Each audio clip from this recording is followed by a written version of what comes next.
এয়া চাওক আজিৰ আমাৰ উৰহীৰ বিশেষ চব্জিবিধ ৰেডি। এয়া কিমান টেষ্টি লাগিছে দেখিবলৈ নহয় জানো।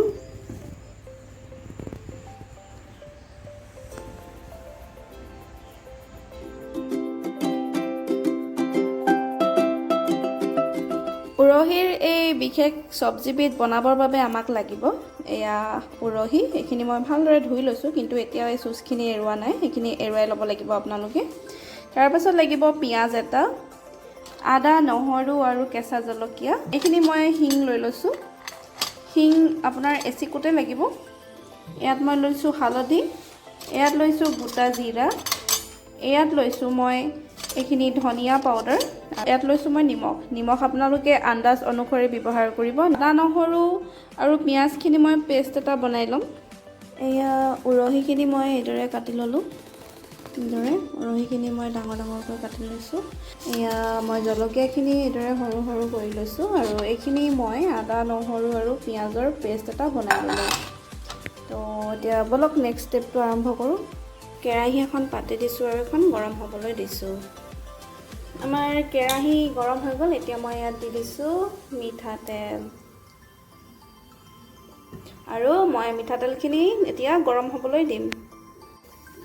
এয়া আমাৰ মিঠাতেল পূৰা গৰম হৈ আছে। মই ইয়াত দি দিম এইখিনি জিৰা, আৰু এই অৱস্থাত ইয়াত দি দিছোঁ মই এচিকুট হিং।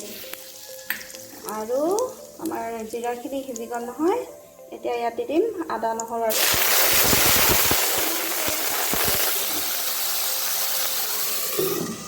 এয়া মই ঢাকন দি দিলোঁ। অলপ সময় এইখিনি সিজিবলৈ দিছোঁ, আৰু মই গেছৰ ফ্লেম একেবাৰে ল' ৰাখিছোঁ। চাওক আমাৰ আদা নহৰু পেষ্টটো পূৰা ধুনীয়াকৈ সিজি গৈছে। এয়া এতিয়া মই ইয়াত দি দিছোঁ হালধি পাউডাৰ, আৰু এই কাটি লোৱা জলকীয়াখিনি, আৰু এইখিনি মই ভালদৰে মিলাই অলপ সময় ভাজোঁ, আৰু পুনৰ ঢাকনখন দি দিম। মই অলপ সময়ৰ বাবে ঢাকনখন দিছোঁ। এয়া ঢাকন আঁতৰাই দিলোঁ। এতিয়া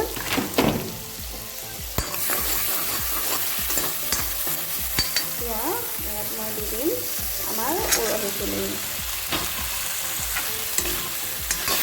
আৰু ভালদৰে এইখিনি মিলাই দিম।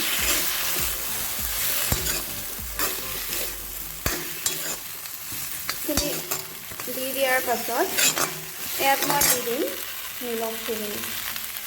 এয়া এতিয়া দি দিছোঁ মই নিমখ। আপোনালোকে নিমখ সোৱাদ অনুসৰি দিব। নিমখখিনি দিয়াৰ পাছত মই এইখিনি ঢাকন দি থ'ম। ঢাকন দি দিলোঁ, আৰু গেছৰ ফ্লেম মই একেবাৰে লওতে ৰাখিছোঁ। আমাৰ চব্জিখিনিৰ পৰা বিৰাট ধুনীয়া সুগন্ধ ওলাইছে। এইখিনি মই এতিয়া লৰাই দিছোঁ। এই মুহূৰ্ততে মই ইয়াত দি দিম এইখিনি চাওক ধনিয়া পাউডাৰখিনি, আৰু ভালদৰে মিলাই ল'ম। এই মছলাৰ পৰিমাণ একেবাৰে কম কমকৈ দিছোঁ। আপোনালোকে যদি ইচ্ছা কৰে বা মছলা যদি বেছিকৈ খাই ভাল পায়, তেতিয়াহ'লে মছলাৰ পৰিমাণটো বাঢ়িব। আমাৰ চব্জিখিনি আধা সিজা হৈছেগৈ। এতিয়া আপোনাৰ ঢাকনখন আঁতৰাই থৈছোঁ। এয়া চাওক আমাৰ চব্জি অলমষ্ট ৰেডি। ইয়াত মই লাষ্ট ষ্টেপ মই ধনিয়াৰ সলনি ইয়াত মই কচুৰি মেথি ব্যৱহাৰ কৰিম। অকণমান দি আছোঁ। এইখিনি মই ইয়াত দি দিছোঁ অলপমান। এয়া চাওক কচুৰি মেথি। আপোনালোকে কচুৰি মেথিৰ সলনি ধনিয়া ব্যৱহাৰ কৰিব পাৰে। আমাৰ চব্জি ৰেডি। এতিয়া মই এইখিনি নমাই ৰাখিম। আশা কৰোঁ আপোনালোকে মোৰ এই ভিডিঅ'টো চাই খুবেই ভাল পাব। এবাৰ ট্ৰাই কৰিব বুলিও আশা ৰাখিলোঁ। যদি মোৰ এই উৰহীৰ ৰেচিপিটো ভাল পাইছে, তো নিশ্চয় কমেণ্ট বক্সত জনাব বুলিও আশা ৰাখিলোঁ। লগতে আপোনালোকে যদি মোৰ চেনেলটোলৈ প্ৰথমবাৰ আহিছে, তেওঁ নিশ্চয় মোৰ চেনেলটো এবাৰ ছাবস্ক্ৰাইব কৰি ল'ব। কাষতে থকা বেল আইকনটো ক্লিক কৰি ল'বলৈ নাপাহৰিব, যাতে মই দি থকা প্ৰতিটো ৰেচিপি আপোনালোকে পোনপ্ৰথমে চাবলৈ পায়। ভিডিঅ'টি প্ৰথমৰ পৰা শেষলৈকে চোৱাৰ বাবে আপোনালোক সকলোকে ধন্যবাদ।